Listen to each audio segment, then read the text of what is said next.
Hi Dominique, it's Emily at Oz Inflatable Kayaks. Thanks for sending your information through. Now, we need to make a bit of a decision. You've got, okay, so what you've got selected is sit-in and class 3 rapids and open ocean. Those things don't go together. So the only way to get something suitable for class 3 is to grab the straight edge here. It's out of stock right now, but I'll show you what I'm talking about. This is what we call a crossover kayak. So it's good for flat water and a bit of white water. And so it doesn't have a fin on the bottom, but it does have rib frames. So the rib frames in the bow and stern, there and there, they've got to help you with your tracking on flat water, but the lack of fin means you can still pivot on that class 3 white water.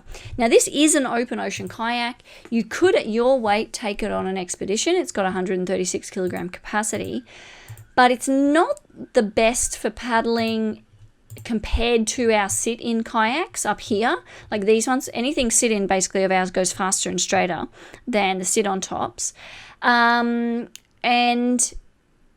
it's not a sit-in, so you get wet. Sorry, I'd lost my train of thought right as I was saying that. Like, this is not going to keep you dry, if that makes sense. Now the Murray, I'm pretty sure most of the Murray doesn't go up to class 3, so if we just say class 2, then we get a whole lot more options. I'll pop that in. I forgot to put in expeditions, multi-days. Just hold on. Sit-in. Let's look at sit-in. And we'll look at multi-day.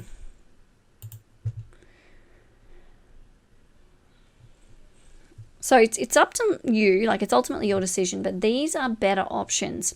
You mentioned maybe occasional fishing. If you're thinking of maybe occasionally fishing, the Fusion Evo is going to drop out of the picture. And in fact, I wouldn't be against that dropping out of the picture, because I think for multi-day expeditions, these ones are better anyway. The Fusion Evo is a really fast kayak, so it's extremely narrow across the beam and long, which means it goes like a rocket, but it's way less stable. And a lot of people that are doing expeditions, you know, they're loaded up with gear, and they're wanting to relax. They're out all day kind of thing. So they want something a bit more stable. But it is an option, and people do go on expeditions. You've got this whole front deck to load up, and you've got D-rings here and a rear hatch to load up with gear and space between your knees. And space, no, you don't have space behind your seat. Sorry, that's where the thwart goes. You have some space between your knees, but not from here in. So it's certainly a possibility, and I wanted to mention it. But if you want to do some fishing and you want to do those multi-days, these two are your best bet.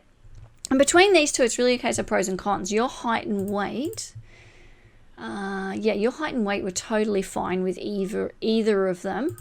The difference is essentially the Expedition Elite is bigger. It's a 4-meter kayak. The Advanced Ram's 3.2 meters, and it's got some deluxe features. It's got a drop stitch floor, which is a high pressure floor, gives you better tracking, better speed, sits you a bit higher in the kayak, which I think is better, a bit more comfortable for paddling. It's got a blow up lumbar cushion in the seat. It's got an adjustable foot brace, rear hatch. It's got a massive capacity, something like 200 kilograms. It is really well designed for going on expeditions. The downside of it basically is that it's big, right? The thing that makes it good is also the thing that makes it a little bit challenging. It's 19 kilograms. Now, that's not a huge amount of weight or anything like that, but for an inflatable, it kind of is. It's getting up there, and it can be difficult for people to paddle. Not paddle, sorry, I said that completely wrong. It can be difficult for people to get it to and from the water. That's it, loaded up with gear. These guys went to Alaska, paddled for 5 days in this kayak. And if you want something a bit easier to sort of carry and set up, the Advanced Ram's a great option. Now, it's 3.2 meters, so you don't have quite as much deck space for loading it with gear, but it's got 136 kilogram capacity and is definitely suitable for a multi-day expedition. Both of these, you can put you can put a spray skirt on, stay warm and dry. I've got a picture of that somewhere. Here, see how it's got a skirt on, goes over the coaming. You can do that with both of them. You'll fit nicely in it, like your size is perfect for this kayak. It's not quite as fast or as straight as the Advanced Ram Expedition as this one, but it is still really good. It's really nice to paddle. It doesn't come with all the bells and whistles, but you can buy a foot brace. We're out of stock right now, but they're coming in about 3 weeks. You can upgrade to the lumbar seat with the inflatable cushion, but I really like this seat, so I would see how you go. And you can upgrade to the drop stitch floor. The drop stitch floor is $349 and will give you better speed and really good tracking in this kayak. But you can also see how you go first. You certainly don't need the drop stitch floor. It's just an optional extra. So those are my top 2 picks, but you could consider the Fusion Evo if you wanted something really fast and a bit narrower, but no fishing. Or you could consider the straight edge if you really are going to be doing those class 3 rapids, but it's not a sit-in.